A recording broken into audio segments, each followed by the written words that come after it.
Welcome to another Hometown Showcase where the best and brightest hometown stars delight and entertain you. This episode, Tonya L. Carrie and Friends. Featuring Tonya L. Carrie.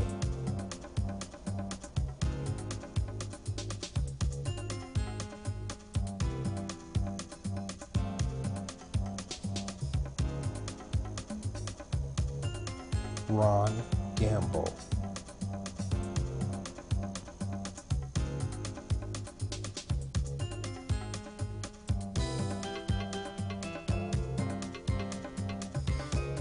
And Gary Pritchett.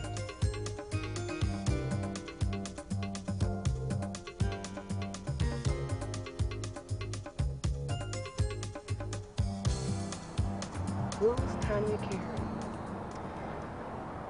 An ambitious woman, single parent of two, son and daughter, Tonya and Jason. I've been out in this world for 8.5 years, single. Most of my life I was married besides being a kid.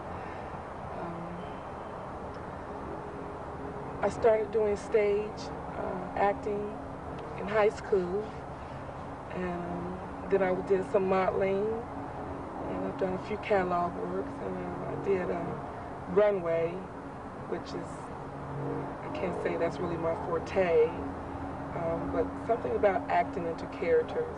I love that. Becoming someone different. It's exciting to me. One thing I don't need is any more apologies. I got sorry, greet me at the front door. You can keep yours. I don't use them anymore. Think about it. They don't open doors or bring the sun back. I can't even get a cup of coffee. Now, you know, if I can't get a cup of coffee, it ain't gonna make me happy.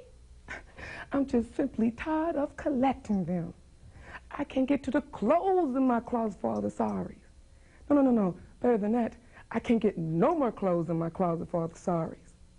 Now, one thing I can do, tack a sign on my door, leave a message by phone. If you call to say you're sorry, call somebody else. I don't use them anymore. I mean, I let sorry, didn't mean to. How could I know about you taking a walk down a darky, musty street in Brooklyn? I'm gonna do exactly what I want to, and I won't be sorry for none of it. You was always inconsistent, doing something, then being sorry. Beat hurt to death talking about you sorry. Well, I will not call. I'm not going to be nice. I will raise my voice and scream and holler and break things and race the engines. I would tell your secrets about yourself to your face. And I would list in detail every one of my wonderful lovers and their ways. I will play boys to men loud. And I won't be sorry for none of it. I love you on purpose. I was open on purpose. I'm human. I still crave vulnerability and close talk. I'm not even sorry about you being sorry. You can carry out a guilt and grime you want, just don't give it to me. I can't use another sorry. Next time, go ahead and admit. You mean, low down, trifling, and a no count. Straight out, instead of being sorry all the time. Enjoy being yourself. La la la la la la la la la la la la la la la la la. La la la la la la la la la la la la la la. Her father loved me, oft invited me, still questioned me the story of my life. From year to year, the battles, sieges, fortunes that I have passed. I ran it through, even from my boyish days to the very moment that he bade me tell it, wherein I spake of most disastrous chances, of moving accidents by flood and field, of hairbreadth escapes in the imminent deadly breach, of being taken by the insolent foe and so to slavery, of my redemption thence, and portents in my travels history, wherein of anters vast and deserts idle, rough quarries, rock, and hills whose heads touch heaven. It was my hint to speak, such was the process, and of the cannibals that each other eat, the anthropophagi, and men whose heads do grow beneath their shoulders. This to hear would Desdemona seriously incline, but still the house affairs would draw her thence. Whichever she could with haste dispatch, she would come again, and with a greedy ear devour up my discourse, which I observing, took once a pliant hour, and found good means to draw from her a prayer of earnest heart, that I would all my pilgrimage dilate, whereof by parcels she had something heard, but not intentively. I did consent, and oft did beguile her of her tears when I did speak of some distressful stroke that my youth suffered. My story being done, she gave me for my pains a world of sighs. She swore, in faith, 'twas strange, 'twas passing strange, 'twas pitiful, 'twas wondrous pitiful. She said she wished she had not heard it. Yet she wished that heaven had made her such a man. She thanked me and bade me, if I had a friend that loved her, I should but teach him how to tell my story, and that would woo her. Upon this hint I spake. She loved me for the dangers I had passed, and I loved her that she did pity them. This is the only witchcraft I have used.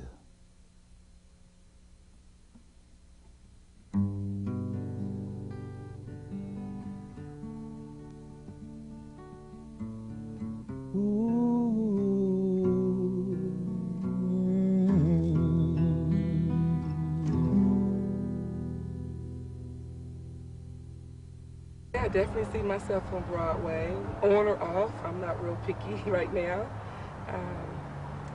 Silver screen, doing some comedy, dramatics, even a horror flick. And write. I'm looking to write a couple of books. Female comedians. One comes to mind that reminds me of myself is Whoopi Goldberg, because she did a one-woman show and she portrayed numerous characters in which I could see myself doing that, definitely. Not so much so-called quote-unquote stand-up comedy, but definitely portraying different characters. You know, I don't understand middle-aged people nowadays. I just don't understand them. No sooner did I got here last Friday, I was in a hurry trying to make rehearsal and everything. There stood up right beside the stage door a friend of mine. Honest to goodness, I'm older than she is, and she looked like my mother. There she's standing, hair all on top of her head, all big and fat, waiting on me. And just a grinning, standing up there grinning. Didn't have but one tooth and it was right up front. Think she works at a baker's shop snapping holes and donuts down there. I said, girl, why don't you? She come to me, you sure do look good. I said, girl, why don't you fix yourself up? Your husband dead. You got all that insurance, all them houses. You fix yourself up. Take off some of that weight, lift up some of it.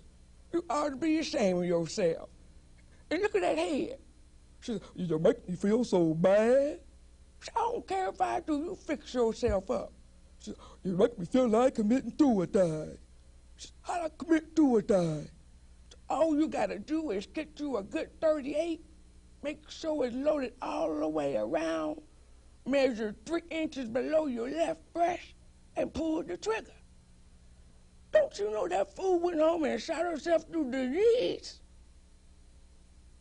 I fain would still have been your friend, and talked and laughed and loved with you. But if it must, wife, let it end. The false but dies, 'tis not the true. So we have favored you and I, who only want the living truth. It was not good to nurse the lie. 'Tis well it died in harmless youth. I go away from you tonight. Why should I cry? Why should I grieve? I have no fund of tears to weep for happenings that undeceive. The day shall come, the day shall go, just as they've come and gone before.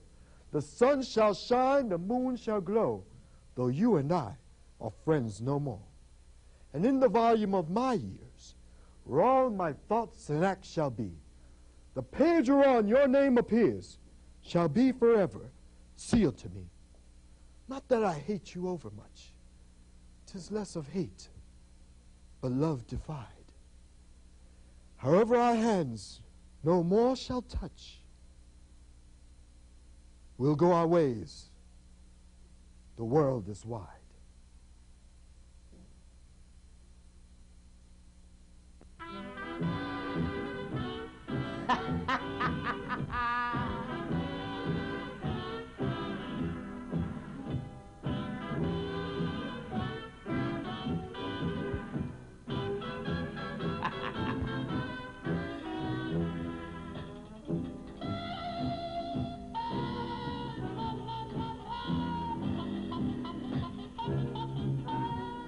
Folks, now here's the story about Minnie the Moocher.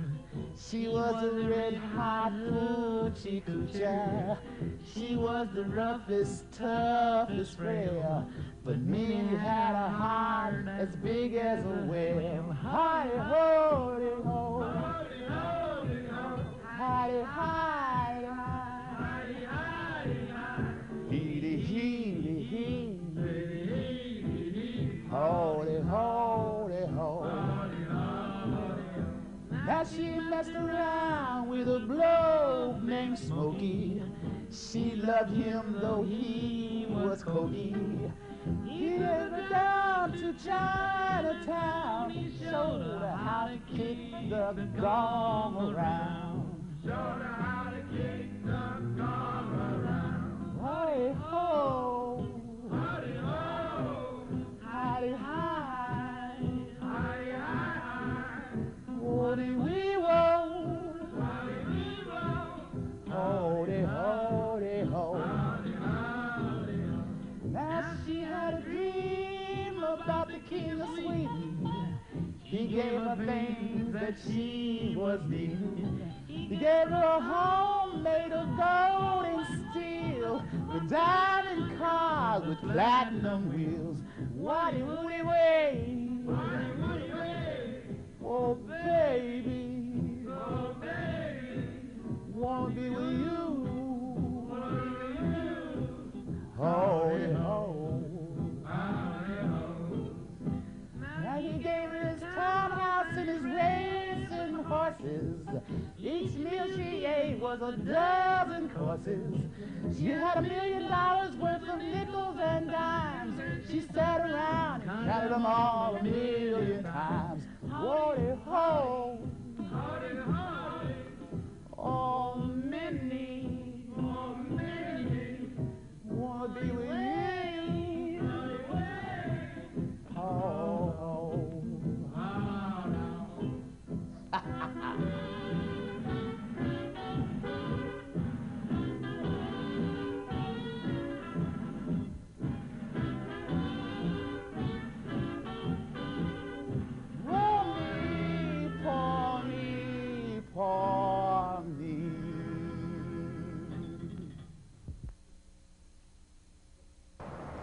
I've been in one feature film.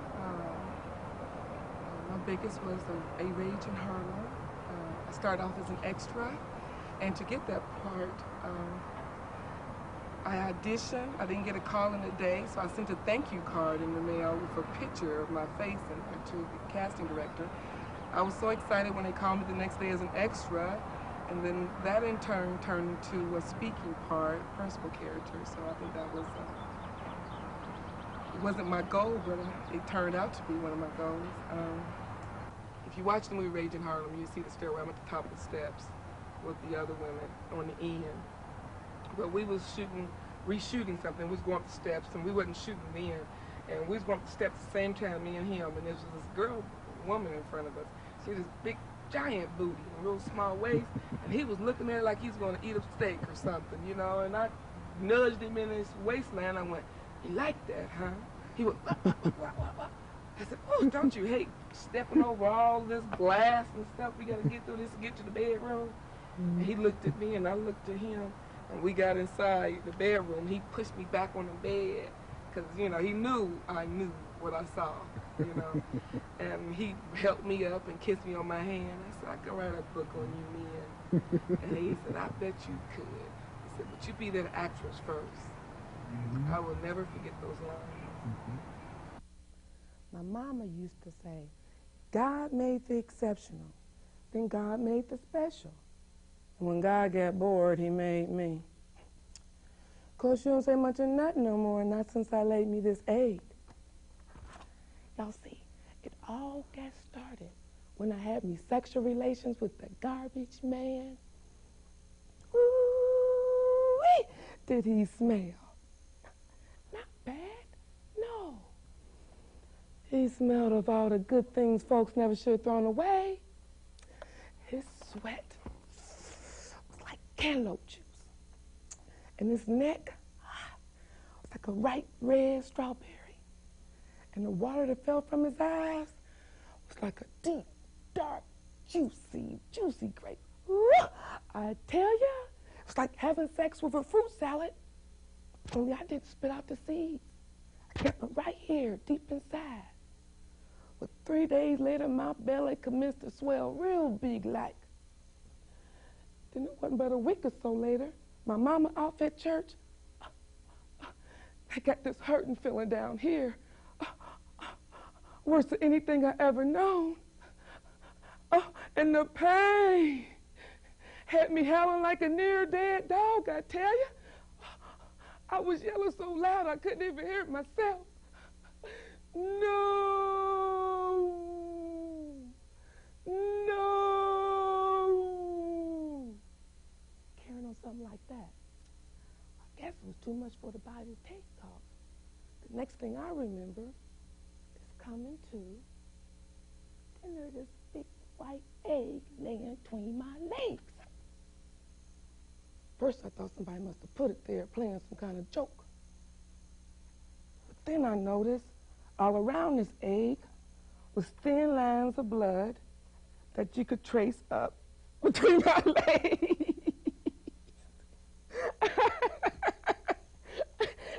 When Mama got home, she just about died.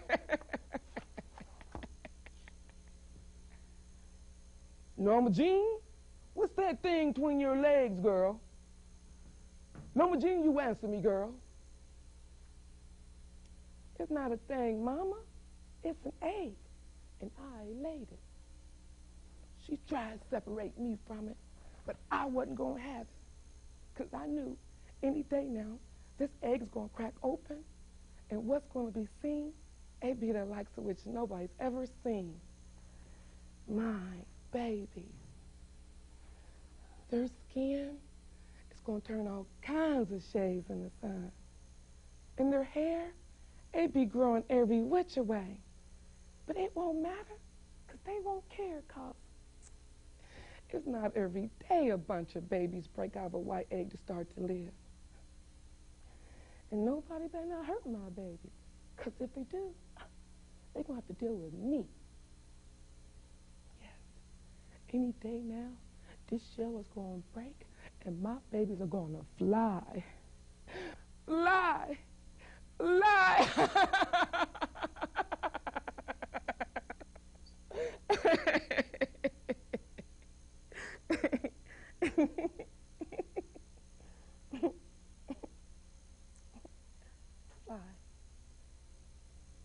How's your old man doing? I heard you and your father gonna buy that big hotel on the drive. Shrewd move. I mean, your old man's all right. I mean, he's smart. You know what I mean? You know, it's hard to find a man on this whole South Side who understands my kind of thinking. You know what I mean? I mean, somebody who thinks big, you know? Think big, gamble big, invest big. Hell, lose big if you have to. Yeah, your old man's all right. I mean, you and I, we ought to get together sometime. I got me some plans to turn this city upside down. So, how's about it? We get together and talk sometime.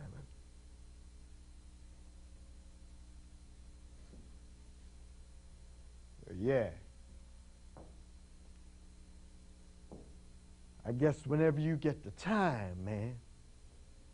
I know you're a busy little boy. Now, there ain't nothing busier than you rich college boys with your white shoes and your fraternity pins. I see you all the time, with your books tucked under your arms, going to your classes. What they teaching you? What you learning over there? They teaching you how to run a rubber plantation or a steel mill? They're teaching you how to take and run this world? Nah, all they can teach you is to talk proper and read books and wear them faggoty-looking white shoes. Me?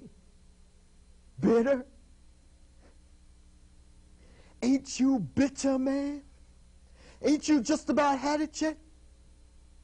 Don't you see no stars out there gleaming that you can't reach out and grab? You happy? You contented son of a bitch, you happy?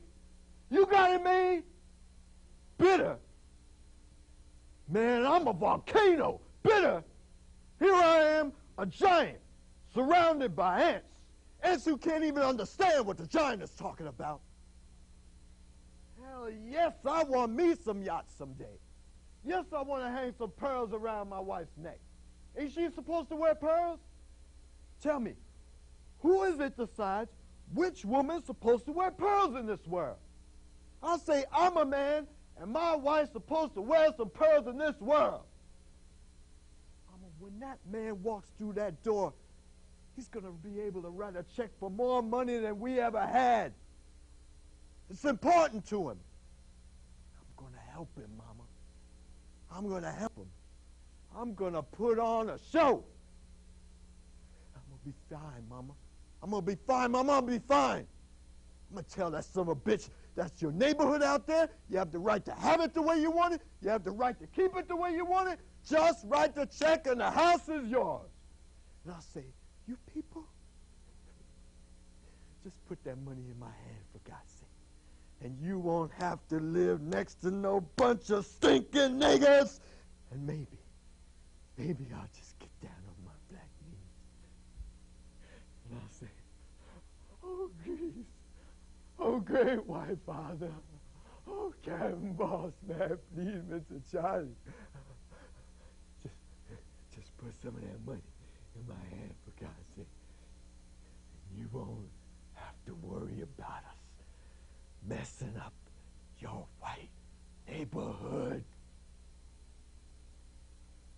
I'm gonna be fine, Mama.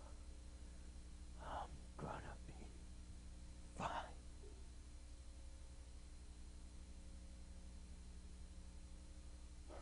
No, Oliver. She's right. It's still up to us, no matter what she does. You know, in my last year in prison, I was most of the time alone. But once, for a while, I had a man with me. I never knew who he was. He couldn't tell me his name because when they first threw him in my cell, his jaw was already so badly broken he couldn't speak. And it never healed. They made sure they beat him often enough so it wouldn't. One night, They brought him back, and I listened to him die. It took hours. In the morning, when they brought that crap they feed us, I ate his too. When they came for him again, I dared them to take me instead. They were happy to oblige. Anyway, I kept them from finding out for a few days. I even dragged his body around the cell so that when they looked in, they would think he was moving. But then he started to smell, and they thought I'd gone crazy when I refused to give him up. They stood in the door with their guns on me, cursing and shouting their lungs out, their faces all red. I pulled him with me back against the wall, and I waited for them to shoot. And nothing happened. I started to laugh at them, standing there looking at me holding this dead man in my arms. Thing was, they were waiting for me, waiting to see what I would do. I still had choices, Oliver. I could come to my senses, be a good kafar, and say, Ja, boss, and give him up. Or I could hold on to him until they came in and beat me. Or I could walk straight into their guns. I could force them to be the monsters they threatened to be. Whatever happened would be because of the choice I made. Whatever they did would be in reaction to me. They were as bound by me as I by them because we were men in confrontation. I was still a human being. And that was something all their laws and prisons and guns and power could not take away, could never take away. And this was something I knew our people needed to see. Something to help them live, whether they get this freedom they want or not.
Fly, fly.